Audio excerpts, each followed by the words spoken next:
Hey there, CityCast listeners. Are you ready to make a difference this holiday season? Food and Friends is a beacon of hope right here in DC, providing home-delivered, medically tailored meals and medical nutrition therapy to our neighbors battling cancer, HIV, AIDS, and other serious illnesses. And here's where you come in. Slice of Life, their annual pie sale, is now in its 18th year. The goal is to sell 6,000 pies, helping to provide an incredible 1.9 million meals for our neighbors in need. Better yet, these are not ordinary pies baked by schlubs like me. They are actually made to order by Whisked Bakery, the award-winning woman-owned local bakery. So here's the deal. Do good, feel good, and buy pies. Visit foodandfriends.org to place your order, and let's make this Thanksgiving a little brighter for those in need. That's foodandfriends.org, foodandfriends.org.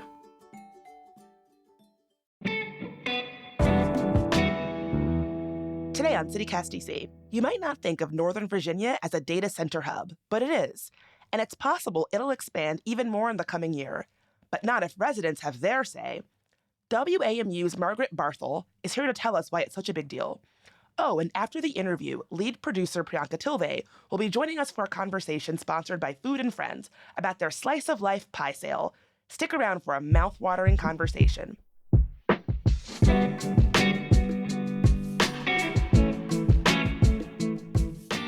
Today's Thursday, November 2nd. I'm Bridget Todd, and here's what DC is talking about.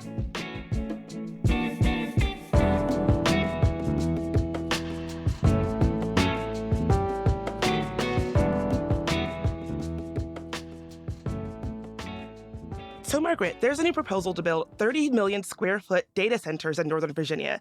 Virginia happens to be a hub for data centers already, but it's causing a bit of a stink, especially for something that a lot of folks, myself included, might not even really know what a data center is. So what is this project and why are folks so upset about it? Yeah, this is a huge industry in Northern Virginia. More than 70% of the world's internet traffic runs through Northern Virginia.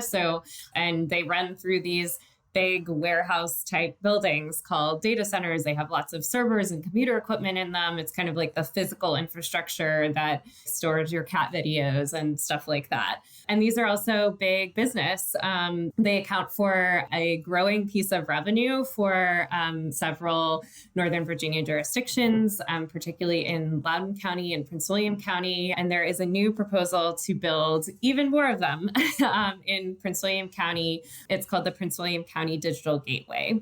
So one of the reasons why folks are so up in arms is the location of these data centers. What's going on there? Yeah. And I think the sort of broader context here, again, is there's a high demand industry and there's also a lot of demand for land in Northern Virginia. It's not an infinite commodity, if you think about it that way. And yeah, so the location of the Digital Gateway would be on about a little over 2,000 acres, essentially adjacent to Manassas Battlefield, National Park, honoring a Civil War battle. And it's also located in Prince William County's Rural Crescent, which is an area that the county in sort of previous comprehensive plans and things have really tried to preserve the sort of rural character. So given that there used to be a battlefield there, is there a potential for these data centers like going up on unmarked graves? Yes, there actually is. In fact, several superintendents of Manassas Battlefield with the National Park Service have all offered some real concern about the project. One of his predecessors called it the most significant threat to the battlefield in decades. And the superintendent, Christopher Butcher, wrote a letter talking about the wholesale destruction of Civil War graves. Now, I just want to be clear, the battlefield itself is still protected land that is National Park Service land. So we're not talking about building data centers there. We're talking about adjacent to, in like plots adjacent to the battlefield. Those have historical value too. So for instance, there's some evidence that suggests that some of the area that part of the Digital Gateway is the site of a Confederate Army camp where there was a serious measles outbreak. And so there are likely unmarked graves there as a result of people burying people who got sick and died in that outbreak. So there's some real concern about that and people who are worried that constructing these things would sort of steamroll over that history. Wow. I mean, people have very strong feelings about these data centers. And I know that you talked about their size. Since they're so massive, I imagine they probably take up a ton of energy. What does that mean for folks in the area and their access to energy and electricity?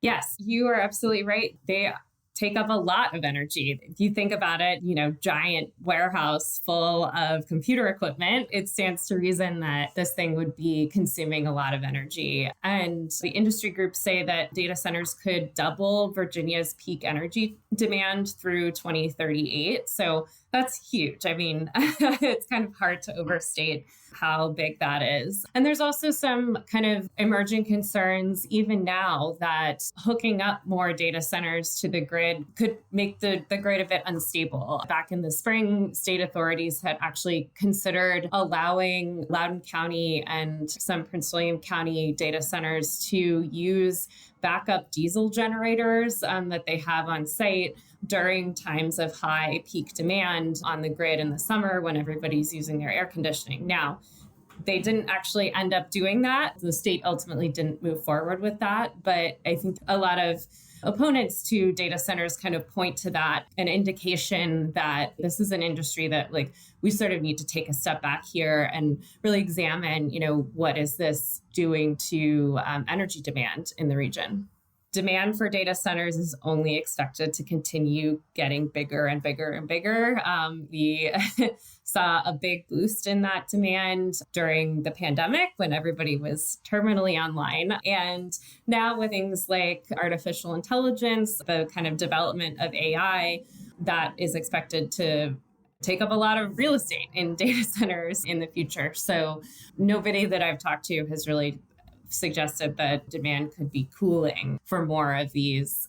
You mentioned that some of the opponents are concerned about is that with how large these data centers are, it can make the electricity or the grid unstable. So I just wanted to clarify that.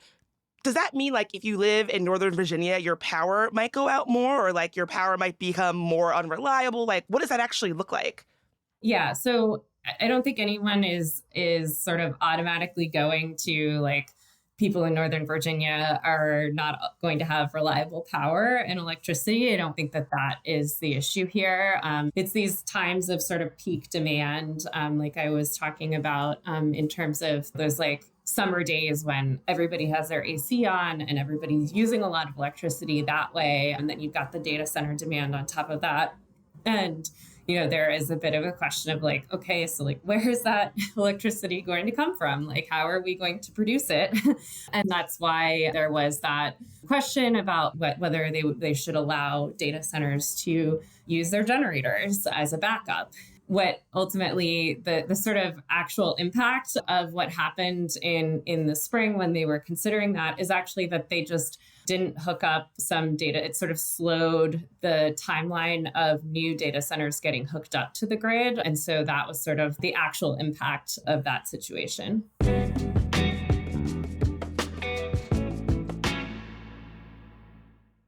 Speed into success. Learn French. Much like a high-speed train, Alliance Francais's immersive French language classes propel you toward fluency. Unlock a world of personal and professional possibilities when you become a member and learn French at our renowned Alliance Francaise chapter in D.C. Tradition and modernity intertwine, offering you an unparalleled learning experience that includes language classes, cultural events, and the only lone library in French language in the Mid-Atlantic region. Embrace the language that bridges cultures and enriches your resume. Enroll today. The winter session starts on November 29th. All ages and levels welcome. If you sign up by November 3rd, you get a $20 discount off the tuition fee. Find us at francedc.org. All right, picture this. You are at the airport or strolling through the grocery store, and suddenly there they are, someone who seems tailor-made for you. You know that feeling, right? The instant connection you can't ignore, but then they leave. Another missed connection?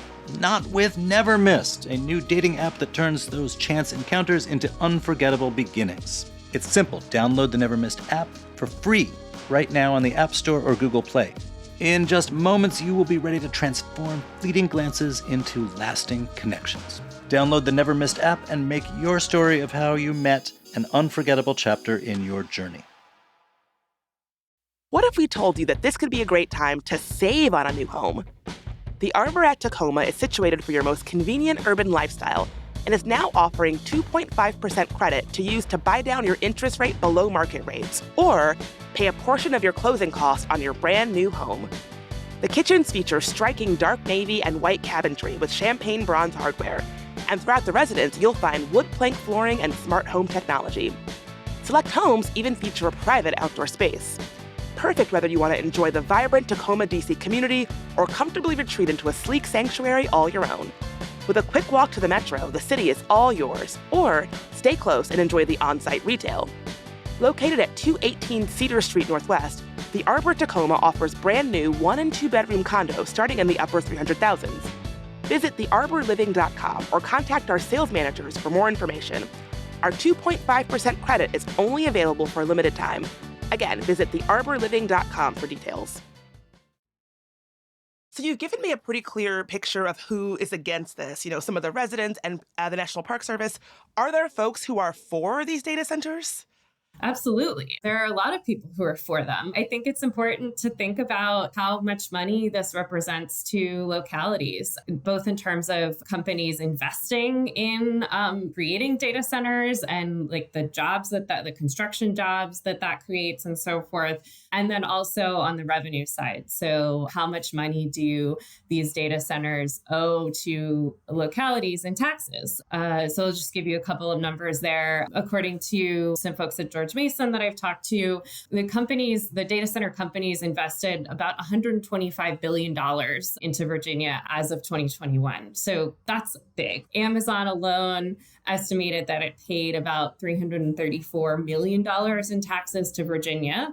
And Loudoun County, which has the largest concentration of data centers in the world, gets an enormous amount of its budget from data centers on the order of $500 or $600 million in revenue every year. And we're talking about a county that has experienced some of the biggest population growth in Virginia as a whole in the last decade or so. That means that they need to provide more services for more people, and that usually means higher residential taxes, but localities like data centers in large part because they help them offset some of those residential taxes with commercial revenue. You could still have great services in Loudoun County, but you don't have to keep on increasing the tax burden. So that's kind of one of the main arguments for data centers. I think another is that a lot of people feel that the desire to hold on to rural land in the sort of exurbs of Northern Virginia is kind of an already lost cause. They sort of say that, the region is expanding, it's going to keep expanding. And why would we sort of try to hold on to this past where this was all farmland? So there is that angle as well. That's interesting. Is there any concern about environmental impact that these centers might have? Definitely. Between that and electricity, I would say those are some of the main concerns that opponents to data centers really bring up. And that is that there are questions about how this kind of particularly like rapid growth in the industry could affect things like stormwater runoff and other issues kind of around you're replacing agricultural or rural land with industrial uses, right? So anytime that happens, you have to think about things like what's the impact going to be on wildlife, on what happens with stormwater, where does it run into? Does it have contaminants or pollutants of some sort? And so one of the main sort of issues in Prince William that people are really pushing for more study on is what the impact could be to the Occoquan River. And that watershed gives drinking water to about 800,000 people in Fairfax and Prince William counties. And so there's some real concern there, including from the Fairfax Water Authority, just about what do we know about what a giant project like this could mean for that drinking water supply. So what is the timeline for this particular project? Yeah, so the digital gateway, we're kind of in the final consideration. The county supervisors are currently examining proposals from data center companies to build the digital gateway, to take the land that they have rezoned for data center development and actually make it into data centers. And they're expected to vote on that. There's been some sort of political wrangling over when that would happen, but it looks like at this point, the latest reporting that I've seen suggests that it would be in December. Margaret, thanks for being here. And listeners, hang around. Maybe grab a baked good for this next segment, which is sponsored by Food and Friends. Lead producer Priyanka Tilve is chatting with the people behind Slice of Life, an annual pie sale where the proceeds help feed local families.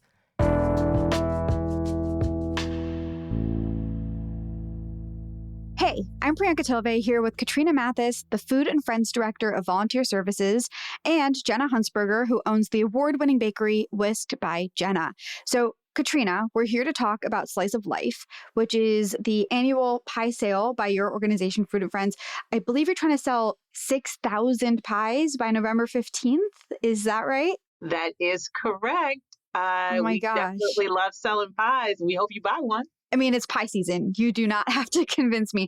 But I hear that this initiative is about more than just delicious desserts. It is. So what we do every year is we give people, as I say, an opportunity to do something sweet and get something sweet in return.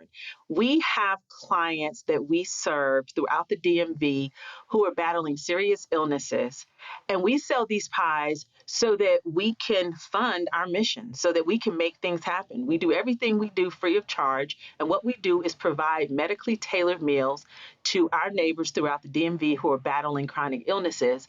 And having this pie fundraiser every year is a great way to get the people in the community involved in helping us to give back. The cost of one pie covers the cost of meals for a client for one day. So again, as I said, it's a great way to do something sweet and get something sweet in return. There are a couple of ways that you can do it. You can create your own pie team and you can sell pies and you can help us raise those dollars. Or you can find a team or an individual that you want to support, or you can buy pies. You are helping us provide meals for a client for one day. The cost of one pie does that. But then the other thing you can do is on Thanksgiving Day, we are going to be delivering 4,500 meals to 900 families because we want our clients, regardless of the illness that they're facing, we want them to be able to gather around their table with their family and friends, just like we do, and have a great meal. Let me also add that we will be supplying 1,800 pies to our clients. So if you want to buy a client pie, if you don't want to have a pie for yourself, if you're not going to be in town for Thanksgiving, you can buy a pie for a client, and that will go a long way. Yeah, I want to hear more about these pies. Jenna, what makes these pies special? How are they different from, like random pies that most of us usually grab from the grocery store, like last minute, desperately the night before Thanksgiving? Well, our pies are made by our team of expert bakers, and they really are made by hand. We're making our own pie crust, we're pressing it ourselves. We're making fillings. We're using the best ingredients that we can possibly source. We are baking them to perfection, and we're packaging them up for our client. So yeah, it's just a very high quality, very labor intensive pie that is much more similar to something that you would make at home, for your own Thanksgiving feast that you can get from us. That sounds amazing. And it sounds like you're doing a lot of great work. But Katrina, I know that this is all part of Food and Friends' larger goals year round. So how many people does the organization help every year? Well, on average, we have about 2,000 clients at a time.